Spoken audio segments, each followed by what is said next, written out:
I wanted to be an actor, and I wasn't going to go to school. I was just going to go right to acting, and I spent a couple of years doing musical theater mostly. I was doing dinner theater and musical theater, and it was really fun. And I was so much fun. Yeah, I was getting work, but I couldn't seem to get any auditions for like movies or TV or straight plays or non-musical theater.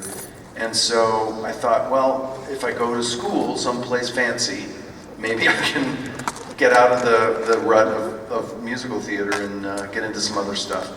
So you don't just choose to go to Juilliard. No, you audition. Jobs. But I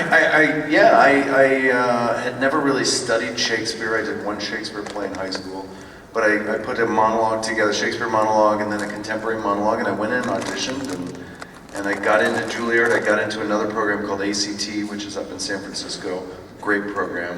And I also applied to Yale School of Drama that year. Those were the three schools. I did not get into Yale, but I got into Juilliard and ACT, and ended up at Juilliard. Yeah, that's fantastic. Now let's cut right to Star Trek. You were Nick Locarno. Yes. Star Trek: The Next Generation. How did that gig come about? I got on Star Trek Next Gen. It was a year where I had gotten a TV pilot for a series called Going to Extremes, and the pilot had been pushed a little bit, delayed a little bit, and so I had a few weeks of waiting around before the TV pilot, and my agents called and said, hey, there's this role in Next Generation, you should go do it. Go audition for it. It's supposed to be a great show and a lot of fun. And honestly, I remember telling my agents, like, oh, I don't know if I want to go do a sci-fi show right now. Like, I got this fancy pilot that I was cast in. And they're like, no, just go do it. It'll be good to keep working. And so I auditioned. I got the how big is that casting call? Oh my God, it was really, you know what, honestly, even if it hadn't led to Voyager, which is amazing that it did, it was really, Will Wheaton was in the episode. He had been kind of off the show and come back. I had such a good time, honestly. It was, and then Patrick and the other actors on the show created such an amazing family vibe there. I'd never experienced it before, and I remember, even if it hadn't led to Voyager, honestly, it was such a defining moment for me, because it was the set, the professionalism, the sense of humor they had on the set, the enthusiasm they had for doing the show. I had never been on a set that felt quite like that, so it was really great. Until Voyager. Until Voyager, yeah. And honestly, I think being on Next Gen helped me to want to bring that all of that stuff forward into our show. Yeah, the tone of the set, the professionalism, the sense of humor, the sense of adventure, all of that stuff that they had on their show, I think we brought into our show. I think also that some of Nick Locarno's DNA is embedded into the Tom Paris character. Yeah, for sure. Now, and I think maybe they were sort of in the back of their minds. They saw that, and they saw this character as kind of a little bit analogous to him. So that's sort of how that happened. I heard over the years a lot of different stories, but I heard that episode was really they were very happy with the First Duty episode, and that they talked about bringing Nick Locarno onto DS9. That was a conversation that he might be a character on DS9, and it just didn't pan out. And so when Voyager was in development, they went back to the same, like, well, maybe he can fit here. Ultimately, they decided to create a new character very similar to Nick Locarno, but they wanted a more blank slate, so they weren't tied to any other stories or they didn't want him to carry that baggage, so. I mean, I think ultimately, Paris was a very heroic character. He was a good character. So, okay, you get cast on Voyager, and you are meeting your ensemble. I meet my ensemble, and I meet Garret Wang. So what's your take? He's the first guy that I meet, right? Yeah. First scene? No, we were in hair test or something like that. Oh, it was a hair test. Yeah, we walked out of the hair trailer, and someone goes, and this is Robbie McNeill. He's playing Tom Paris. And the first thing I said, oh, you're in Masters of the Universe. I love you. And he looked at me like, you hippie. I had long hair. He had really long hair, I remember. He didn't say that, but he thought that. I could see it in your eyes. I did. Okay. It's like, who's this hippie? Yeah. What about Russ? Haircut. What was your take on him? Don't say it. Do you know what's really weird, Tim? We were actually working on the same project years before Voyager. I was a student at UCLA and I answered an ad to be an extra in a movie. And so the movie was Death Wish 4, Charles Bronson. You were in that film and you played Drug dealers. drug dealer guy, yes. Bad guy. Out at the Santa Monica Pier is your scene? Yes. Yep, So, yep. my scene, did Bronson kill you at all in that? Yes, he did. Right. Did you? Rocket launcher. Okay. Did you Kind of it moved up from the first one, which was just a gun. He was using a rocket launcher by number 4. Okay, the scene I'm in a bumper car on the Santa Monica Pier, and I'm driving the bumper car with this really pretty Swedish extra girl that was sitting next to me. And as Bronson kills the bad guy, which I'm assuming is you, I don't know if it was another bad guy he killed. The body count was quite high on Death Wish 4. Quite high, always. Okay, but the bad guy that died falls off the building and lands on the electrical grating of the bumper car, you know the thing? So he's electrocuted as well as being killed, and we both look up, we're like, ah! And so we were in the same scene. I had no idea you guys did such great work together. That was not that. My demise was met in a parking garage. It Right. wasn't. So It wasn't me who died. that was a different bad guy. That's another bad guy. Yeah. You know. And by Death Wish 7, they was using nuclear weapons. But apart from that, that was. It was on the pier and it was outside on that little street there. Yeah. Sure. Right outside that place. But you really were killed by rocket launcher? Rocket launcher Wow. in a parking garage, and I was in a car, Yeah. right, wheeling around and whatever it is, and Yeah. he fires this thing into the whatever. You know, that's exactly what happened. And Cool. yeah. Anyway, so we worked together, kind We of. have a band. Yeah. I worked with 7 years, maybe 5 or 6, 7 years before Voyager. I worked on Roots, The Gift. It may have been 10 years. Before Voyager, I worked on Roots, The Gift, the third part of Roots. And I remember I worked one day on that show. They shot it out in Georgia. And one day I was working with LeVar Burton, Avery Brooks, and Kate Mulgrew. No way. That's How about crazy. them apples? huh? Amazing. Yep. A whole bunch of black dudes. And it's just, You put Kate in that too? and to end up working with them on Voyager, it's just insane. No, that's a gift. Now, Garret, how did the whole casting thing for Voyager come about for you? Oh, the casting? Casting, yeah. Oh yeah, it was a long. This is a great story, and some of them have heard it already, but when I heard it, I cringed. Yeah. I cringed. You can give us the short version. The short For those version that is didn't hear just a that. long, arduous process. I walk into the audition, and it's a first audition. Most actors don't have to have things memorized. You just have the sides with you, which means a couple pages of the script. And I start reading off of the pages that I have, and the casting director, she looks at me, she goes, "Stop. What do you think you're doing? I'm auditioning for you. Are you prepared?" "Yeah, I'm prepared. I'm doing the audition." "No, you're not. Do you know who Andy Garcia is?" "Yeah, the actor, Andy Garcia." "That's right. I was the casting director on Andy Garcia's film, 8 Million Ways to Die. Are you familiar with that?" "Yeah, he's a Colombian drug." "That's right. And when he came in on his first audition, was he unprepared like you?" I said, no. At that point she goes, "That's right, because he was prepared, and that's what makes him a star, and you not. So get your butt out of this audition room. Get out of my office. Go look at the sides. Come back in 15 minutes and audition properly." And I said, "Oh my God." So I walked out. So you're hiding out in the alley. Huh? Yeah, I hide in the alley, exactly, because I'm sitting there and I'm going, "Oh my God, what do I do?" So I asked the casting assistant, "Can you ask her to reschedule?" He's like, "What's going on?" I said, "Well, she told me to get out of the room. She hates me." Wait. She told you to leave the room, and then what happened?" And then she said, "Go look at your stuff, memorize it, and come back." "Oh, she told you to come back? Oh, she loves you. She really loves you." I go, No, she's mean to me. And so then I asked her, "I'm so frazzled, can you ask her to reschedule?" And she said, "No, I can't do that." Because she was afraid of the casting director, right? And she was like, "I can't do that." I said, "Just ask her. Well, if you're gonna do that, if I'm gonna ask her, you must do a favor for me. You must leave the building, go into the alley, and hide behind the garbage dumpster." Just back to the side, because I don't want her blowing up and you being anywhere in the building. So just wait over there and look at your sides, just in case. She says no. So I'm there reading my stuff. 10 minutes later, she comes around. She goes, guess what? She's allowing you to reschedule. It's unbelievable. She really, really loves you. So this was, that was audition 1. And then it went on. Seinfeld episode. It was a Seinfeld episode. It went on and on. I had 6 auditions. These lucky buggers, because they already knew him as Lake Locarno, he literally was a first person cast. 1 audition. Do you even have an audition? Yeah, I did. Okay, 1 though, right?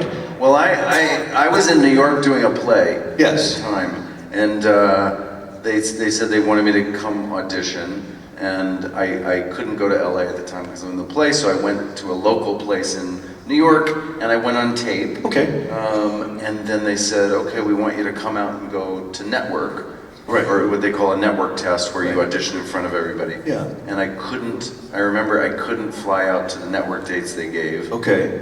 Because the play I was in, I didn't have an understudy, and it would have been a mess. Right. So I remember telling my agent, I really needed that job, like Yeah. financially, life-wise. But I remember telling my agent, I said, tell them I can only come back on a Monday, Yeah. because that's our day off from the play. And if they can schedule it on a Monday, I'm happy to do it, but I can't come during the week. And I was petrified Yep. that I would lose that job opportunity. But I just felt like it was the right thing to do, like to let down my castmates and this play. They could have had the stage manager go on with a script in their hand, but it just wouldn't have been right, you know. So what ended up happening? Did you fly? They rescheduled it for a Monday. No, so you did I fly. flew out, Okay. and I remember I didn't have any great outfits for the test, and I remember going to Nordstrom's or something and buying a pair of like black jeans or some nice fancy pants, right? But I left the tag in because I'm like, if I don't get this job, I'm bringing these jeans back because I don't have the money for these fancy, expensive jeans.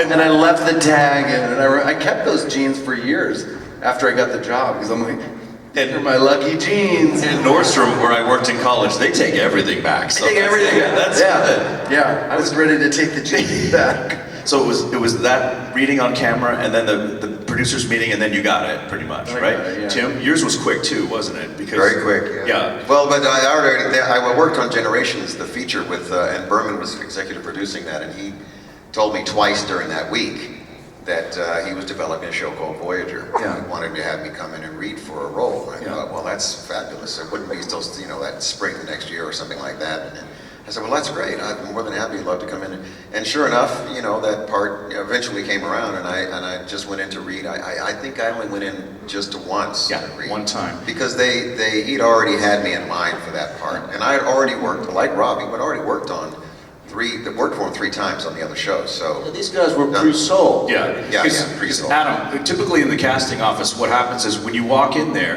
whoever's been cast, they take their headshot and they put it on the wall, on this corkboard wall right behind the casting director's desk. So every time I went in, audition 1, 2, 3, 4, 5, and 6, I kept seeing more faces on there. So Tim's was there, Roxanne's was very early, Robbie's pops up there, and I kept going, man, when's it my chance? I kept looking at that, like all these faces on there. And then literally, my 5th audition, they whittled it down to myself and one other actor from New York City. So the 2 of us go in and audition. I walk out, I go up to the casting assistant who I'd become good friends with. I said, what happened? She said, they're sending the kid from New York back to New York. I said, oh, that means I got it? Not exactly. They're gonna take 2.5 weeks and audition 30-something-year-old Ensign Kims and whittle it down to one guy, so it'll be 30-something Ensign Kim versus 20-something Ensign Kim. So that was my 6th audition, and thank God they picked me. You finally nailed it. I nailed it, yeah. Now, Tim, as I said, you had already done some Star Trek gigs, so what was your first Star Trek gig? the first one was Next Generation. I think it was, I don't remember the name of the title. It was just on it with Patrick Stewart. It was just he and I for the week.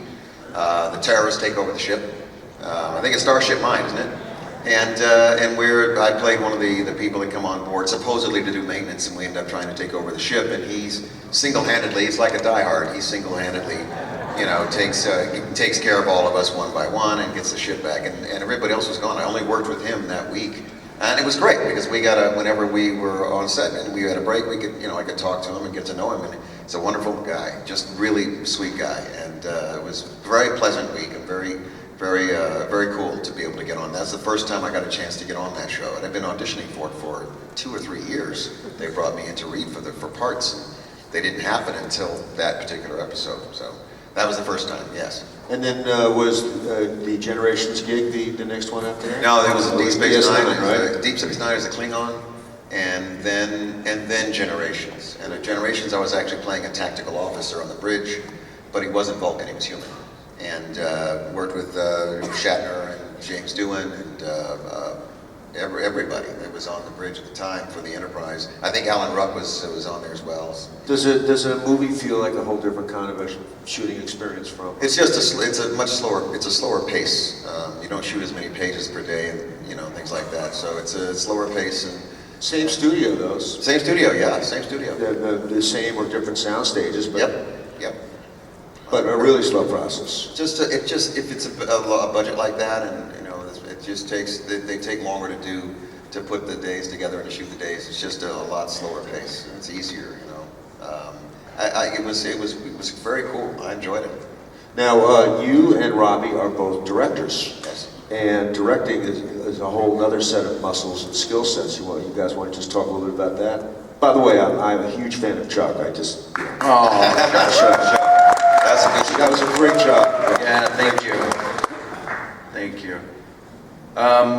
Yeah, directing. I mean, going back to my theater days, like I remember, I always felt like I was kind of entrepreneurial. Like I wasn't just focused on acting. I started an acting school for kids when I was still 16, 17 years old myself in Atlanta. Like teaching acting classes, and out of those little kids acting classes, I made a little children's theater company, and I talked the local bank into giving us a room, and like I was always hustling, you know, if that makes sense. So Smart man. So yeah, I guess. I mean, you know, it's nice to take a vacation every once in a while. I don't do that. It's hard for me to stop my brain. So that's why directing is really good for me, because there's a million things to think about, and I get to throw in my 2 cents on a lot of different, you know, everything from casting to costumes to props to locations. Being an actor helps inform you as a director, big time, though, right? I think it does, yeah. I mean, I think that kind of the way that you, as an actor, you empathize and sympathize with a character and take on that point of view. It helps me to sort of put myself in the different characters' minds and experiences, and when I'm working with actors, I think they give me a little credit for being an actor, and so I speak the same language often, you know, as the actors. But yeah, I really enjoy it. I mean, directing it's a lot of fun. I remember I went to this this DGA function one time. The DGA is like the Directors Union, and it was this symposium of a bunch of directors getting together and talking about, because I also produce shows, so I will direct episodes, but I'm there for the whole run, like Chuck. I was there for 5 years as a producer on the show, but I directed a bunch of them too. So we were sitting around talking about, like, what is the difference between a director and a producing director, both of those jobs. And I remember when it came around the table to me, I was like, you know, I feel like as a director or a producing director, I don't really do anything, honestly. Like, I feel like my job is to bring out the best in the people that actually do something. Like, bring out the best in the actors, bring out the best in the props people. Like, I want to encourage them, and you know, I get to get involved in what they do and think about it, but then I just want them to do it. I don't operate a camera.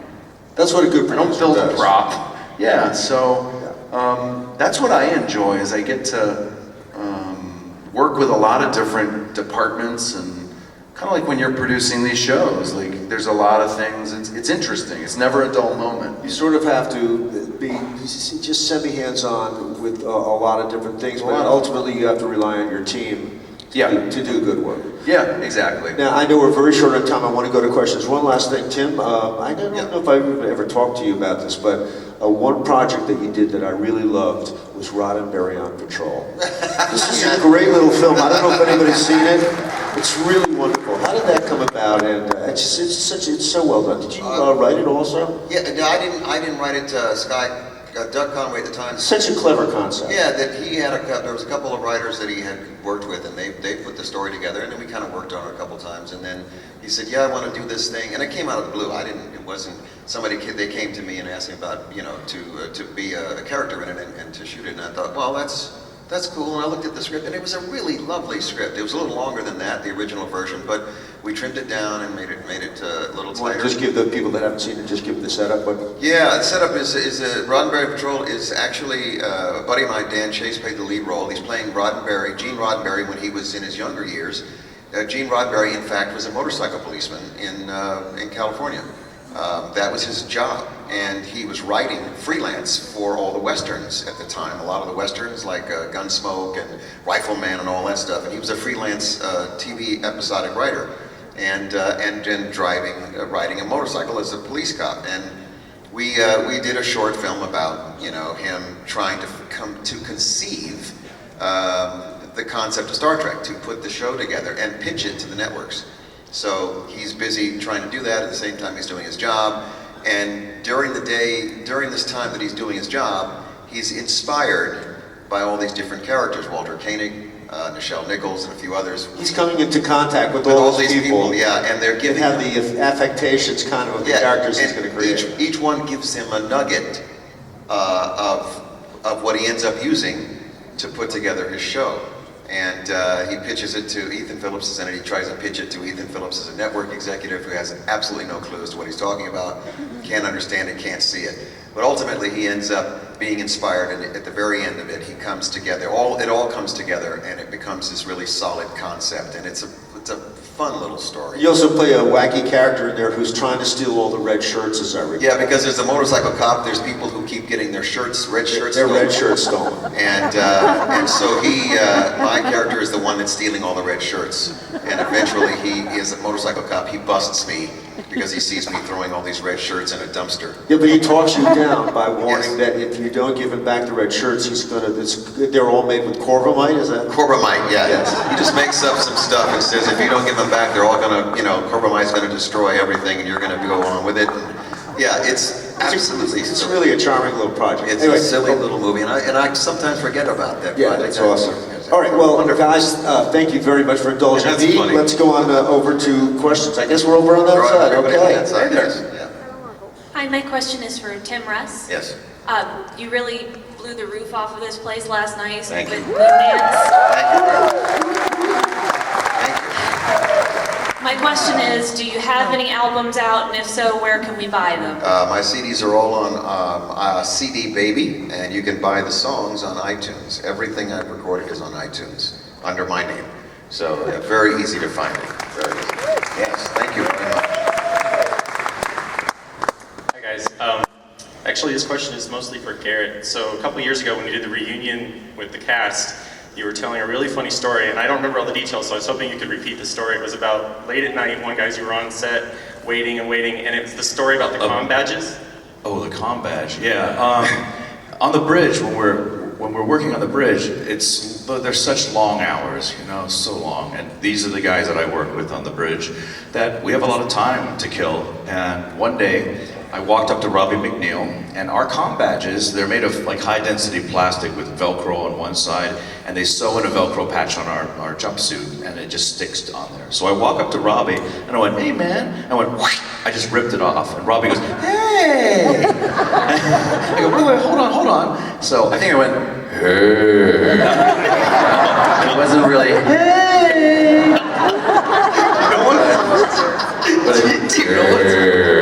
You know what's funny?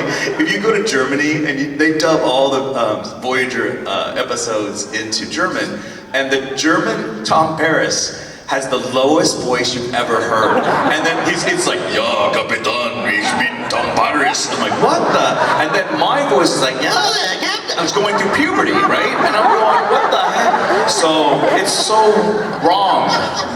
Like you just see the Germans like, "Well, we cannot have the blonde and blue-eyed person speaking higher than the person who is not Aryan looking." Just kidding. Okay, so now I love Germany. Come on, stop it. German fans are here. Ich liebe Deutschland.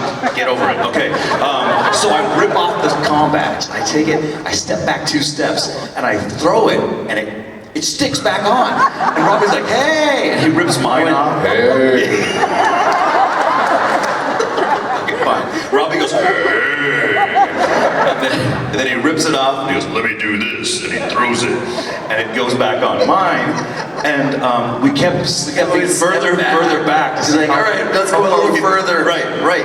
Then all of a sudden, after we're playing like this, I hear Kate go, "Let me try." So she walks over. She grabs my comm badge, and she steps back about 10 feet, and she goes, she throws it, poof, lands on, "I'm the captain," and she walks away. It was crazy. Thank you. Nice job. Yeah, thank you. Question. Hi, I'm Karina. I'm very delighted to see you. Hi, Karina. What are some of it's hard for me to hear over here, in case you've discussed it. What are some of the things you're working on right now, or maybe in the future? Do you think you might be invited to the Discovery or doing any more online stuff? And Tim, I met your brother years ago at a convention. He was lovely, and I got a book on investing with him. Yes. What's he doing? And Roxanne Dawson, if you know. My brother Mike is still investing. He works for a brokerage and has been for many, many years. And he's doing very well. He's always done well at that. Myself, I'm working with a couple of producers. John Mott is one of them. Tegan Summer is another one. For putting together a couple of feature projects that should be a lot of fun. One is a drama, one is a sci-fi. So doing that and some acting gigs here and there. Just worked on Criminal Minds, and I'm going to go to work on Good Doctor next week. So just keep him busy. Good Doctor in New York? I mean, in Vancouver? Vancouver, yeah. Oh, you got to look me up. My friend's on that show. Cool. He's there in Vancouver. I'm there. So Cool. Tu vas call Paris. Yeah. I'll be there. Next week I got to be there. Yeah. I don't know how many days, but some. Right on. I've just been out of the business for a while. I've taken a break. So the things I've done recently have been more voiceover stuff. I did work on Star Trek Online, for those of you who play that game. Super fun. I did a role on American Dad for Seth MacFarlane. And the question of whether or not I'd be interested in doing Discovery, I'd honestly be more interested in guest starring on the Orville than Discovery. I want to get a gig on there too. Yeah, I want to do a gag on that. Would be very funny. It would be love to super do a cool. gag on that. Yeah. Speaking of the Orville, so I directed one of those. Yeah, I know Brandon was here. Did you guys see Brandon yesterday? Did he talk about Orville a little bit? Yeah. Yeah, I think everybody's very cautious about the legalities of a spaceship that looks a lot like other spaceships. Yes, but Seth's show Orville is so good. I mean, I really think. So I directed an episode that actually got moved up to the second spot. So Jon Favreau directed the pilot, and the next episode will be mine. And then I think Brannon directed the third one. Frakes did one. So there's a lot of Star Trek people. I have to be cautious. I don't want to get anybody in trouble. There's no reason they should be in trouble, because this is Seth's.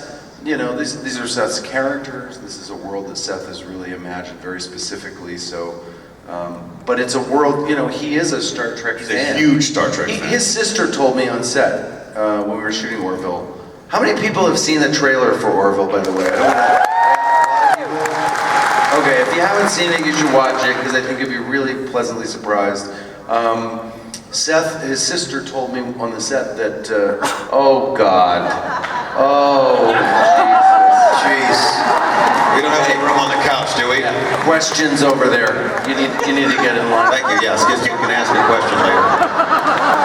We could have made room. It'd be super cozy. You sat on your lap. Yeah, you can sit on your lap, yeah. It's like a ventriloquist puppet. I just have one question. Yeah. How come the Tuvok character isn't in all those new Voyager movies we're doing? Ethan. We've done like 6 and we're going to do the 7th one shooting in This Paris. is so awkward, Tim. Really, Sorry. I'm really embarrassed. My agent's working on all of that. I'm gonna be there. Well, Tim, everybody loved Tuvok. I can't figure it out. I'm working. My agent's. My agent's. We had made a fortune. I'm gonna work. Missed out on the whole thing. Yeah, I'm gonna be there. There's Ethan, I heard something terrible happened to you the other day. What? People like the Neelix. The people like the like Neelix. the Neelix, yeah. They like the Neelix. All right. Ladies and gentlemen, Ethan Phillips. This is what we had to deal with for 7 years. We've still got a little bit more time. Come on. Hi guys. Oh, Seth's sister. I'm gonna finish that story. Sorry, hold on one second. Seth's sister said when Seth was 13 years old or 12 or something, he bought like boxes and boxes and God's boxes. sakes. What? Oh my God.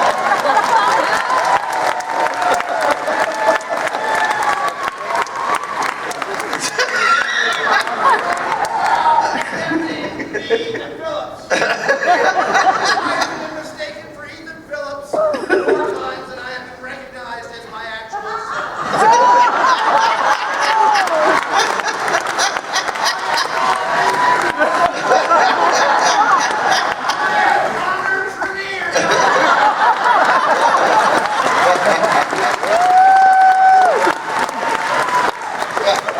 Thanks, Connor.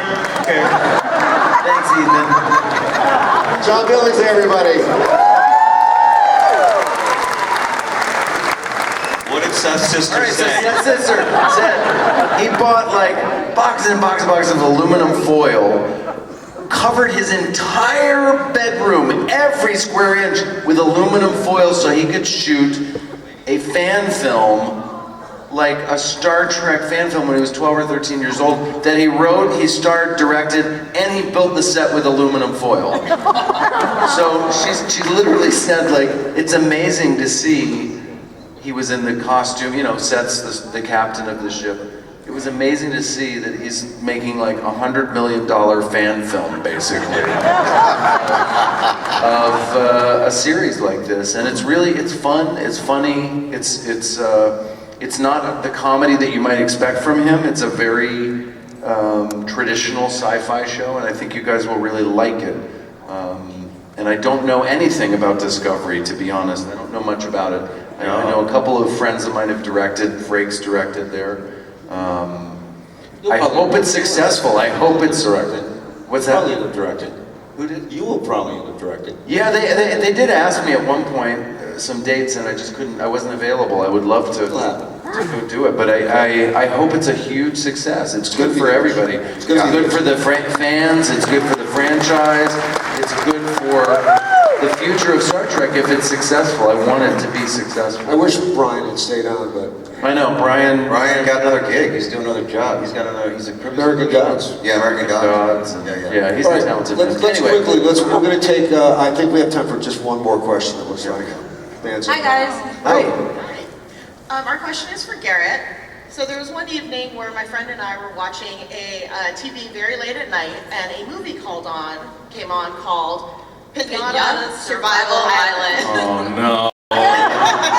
Pinata. We should explain that. Okay. Please explain this movie to us. How it's actually there. Okay, I'm going to explain that, but I don't want this to be the last thing we talk about, so I'm going to say something really cool after that, okay? So, Pinata Survival Island, I always get texts from my friends at 3 in the morning, like, we just watched you on Showtime. I'm like, okay, great. It is a movie where I play a camp counselor for a bunch of kids, and a pinata comes to life and kills everybody. As they do. As they do. As they do.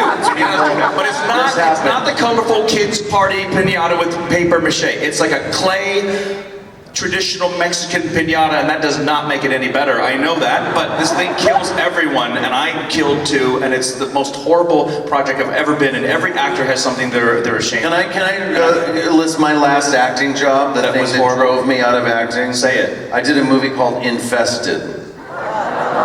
Just the name alone, Anyone see Infested? Amy Jo Johnson's in it, Zach Galligan, a lot of has-been sci-fi actors like me. Okay. It's about like these friends that gather for a reunion, memorial reunion for their friend, and they somehow start getting infested by bugs that turn them into zombies. Oh my They God. start killing each other. Okay, so that was my last your acting last one. job. All right. So not my proudest moment. But bugs will infest you, and that happens, people. It's dangerous. Adam, I just So want to share use this bug one last spray. Safety first. Enough. Okay, so this one last story is about both of these guys here.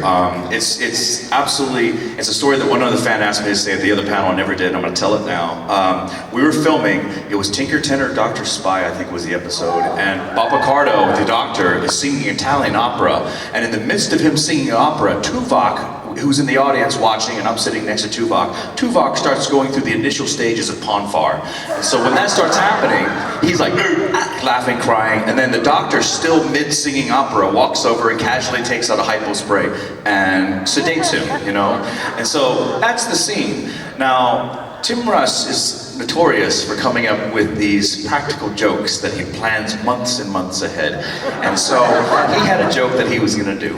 And it was very late at night. It was probably about 12:10 a.m. So we were past midnight. And the estimate was that we were gonna wrap at like 3 or 4 in the morning because we were so far behind. So Tim walks up to Tom Paris. I forgot your name. Is it Robbie? That's right. Okay, so No, it's Tom. It's Tom. So Tim walks up to Robbie, and Tim goes like, "Hey, Bubba, what do you think about that practical joke I'm going to do? Should I go ahead and pull the joke?" And then Robbie goes, "Oh, Tim, I don't think that's a good idea. The crew's tired. I mean, if you do that, people are going to be pissed off, and it's just going to, I don't know, man. I don't think that's the right move. I don't think you should do it." I walk up, and I just push Robbie aside. I go, no, don't listen to him. You must do this, Tim Russ, and do this now. And Tim's like, all right, we're going to do this. So he walks up to Marvin Rush, the director of photography. He goes, "Marvin, whatever you do not stop filming." And Marvin's like, yeah, whatever. Marvin's doing handheld. He's got the camera on his shoulder. And they begin the scene. So, Bob Picardo, la la la la la la, singing his Italian opera. And all of a sudden, Tuvok's like, he's like, and he stands up and he goes, "Ponfa!" And he has no lines, right? So the script supervisor is like, "Is there a revision? What's going on here?" He does not say Ponfa anywhere in here. Oh my God, what's happening? Oh my God. And Tim's like, "Ponfa!" And then he starts running around. He's just throwing chairs and stuff. And he's like chasing each of us around the room, okay? And the director of photography's got the cameras coming around. At one point, the camera comes up to me. I break the fourth wall. I look right into the lens. I go, he comes up to Neelix. He corners Neelix. It's in the mess hall. And Neelix is like, no, please, Mr. Tuvok, no. And he grabs Ethan Phillips, spins him around, and sodomizes him right there. Right there against the counter. Okay, now this is the funny part. Ethan's like, no. The camera's on Ethan's face. He's in pain. And all of a sudden he turns to the camera and smiles. The entire crew is on the ground laughing so hard. The cast is laughing at Tuvok, the Vulcan, sodomizing Neelix, the Talaxian, right there. Yeah. And now, everyone laughs so hard. We finished. Remember, it was 12:10 when this whole thing began. We wrapped that day at 12:42. We finished that quickly because everyone was so energized. And whoever has that footage is a very rich man if he puts that. And that's how we roll on Voyager. Let's have a big hand for Robbie.